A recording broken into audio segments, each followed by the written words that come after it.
Hello, everyone, and welcome back to another coffee chat. Today, we're featuring a roast from Parlor Coffee out in Brooklyn, New York.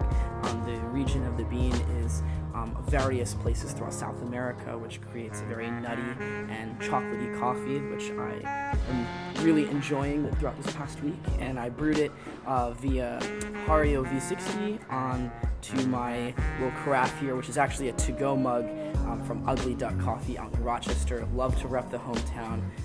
Super inspiring group of individuals there. Just great place. Definitely check it out. Their merch is now online, so in case anyone's in need of a last-minute Christmas gift, they've got the stuff. So getting into it, like right now is an exciting time. We're kicking off the holiday season with Hanukkah, Christmas, Kwanzaa around the corner. But universally, New Year's is right around the corner, 2020. And with the new year comes New Year's resolutions. And the preparation for resolutions starts right now. The earlier we can get after our goals, the more likely we are going to be able to achieve them, and then hopefully achieve them and then some, going beyond the goals that we set for ourselves. But the preparation starts, right now, so that way we can hit 2020 with a running start. We can have an idea of what our goals are and how we're going to achieve them. So whenever that ball drops and the new year starts, we can really just get after our goals. And so that's why right now, this period of time when we're all on breaks from school or work or whatever it may be, right now there's a lot of free time, and let's take advantage of that, because that way we can be relaxed. We can take the time that we need to structure what we want to do for our resolutions and how we're going to go about that. So I have probably 3 quick tips that will help gear your mind to get ready to approach whatever your resolutions may be. So one, already kind of mentioned it, is plan. Have a plan as far as what that goal is and what you're going to do to achieve that.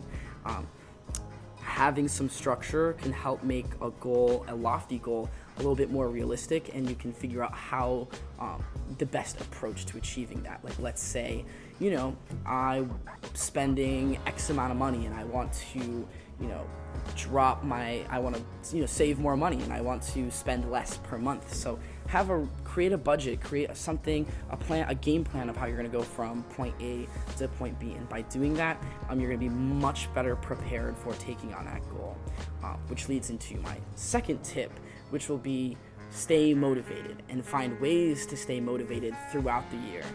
Oftentimes our resolutions, we set them in January, and by February, March, tend to fizzle out.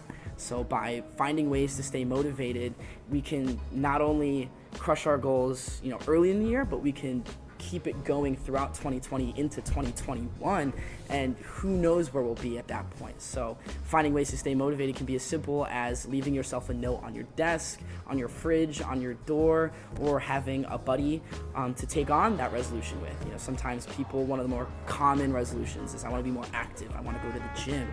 So find a gym buddy, so find somebody who has similar interests and a similar goal, and hold each other accountable. By having that buddy system, we can really push each other and find a new community, find a new activity that you guys enjoy. And that leads into one of the phrases that entered my life when I was studying judo several years ago. But the phrase was in Japanese, Seiryo Kuzenyo Jita Kyoe. And what that means is maximum efficiency with minimum effort and mutual benefit for all. So I think this phrase really lends itself well to the buddy system kind of motivation, in the sense that, by working together, you better each other, that mutual benefit for all. And at the same time, having a friend go through it makes something that could be effortful, effortless, hence the maximum efficiency with minimum effort. And so wrapping that in, is just finding ways to stay motivated with a friend or whatever system that may be will help us achieve our goals and will keep the momentum driving throughout the year. My last point, my third and final point that we'll get to, keep this nice and brief and well packaged, so that way you can go drink some eggnog and eat some cookies or whatever your favorite desserts are this time of year. But the third point is be realistic. Set goals that are attainable, and then maybe 1 or 2 stretch goals. Like, you don't want all of your resolutions to be something that's going to cause a complete 180 on your habits. Like, let's say I want to, cut my body fat percentage in half, and at the same time I want to go from spending, $2,000 a month to 500, and I want to go vegan, and I want to blah blah blah, and it just goes on. These huge goals that are certainly not impossible to do, but will be very huge weight on your shoulder trying to tackle all these big these bigger resolutions. So perhaps, okay, I want to focus this year on my diet and dedicating a lot of time to that, but then have another, smaller, more easier attainable goals, such as, I want to keep a regular calendar, a regular agenda. I want to be better about my schedule. And then maybe something else like, okay, I'm only going out to eat once a week or something like that. Like, having realistic goals, maybe 1 or 2 reach goals. Like, think about applying to college. You're not applying to all reach schools. You got maybe 2 or 3, but at the same time you have some more definite options that you can take on. And that's not a testament to just, rolling with bad habits or whatever. It's just trying to figure out a progression so that way it can build into the next.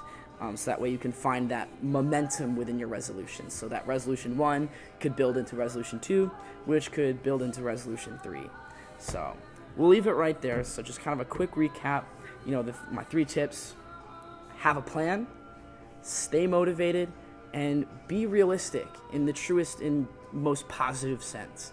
So my resolutions and goals moving forward is 1, need to be better about saving money. Just got a new job and have been making more than I have ever been before, and I know I could be a lot better about that. So step 1, going to be more strict to a financial plan and really focus on that and just being more responsible. 2, I want to be more creative this year.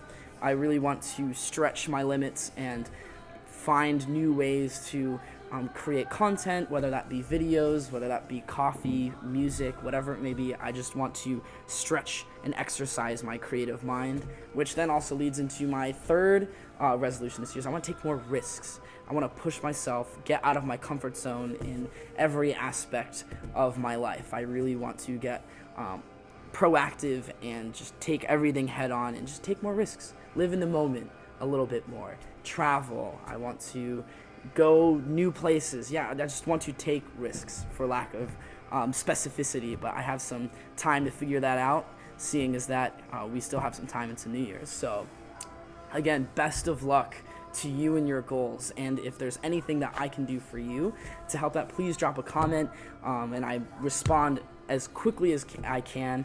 Thank you so much for your support and for listening to me right here. Really appreciate it. If you liked the video, please give it a thumbs up. If you disliked the video, of course, by all means, hit the dislike button and just give me your feedback down below. I really appreciate it. And until next time, cheers.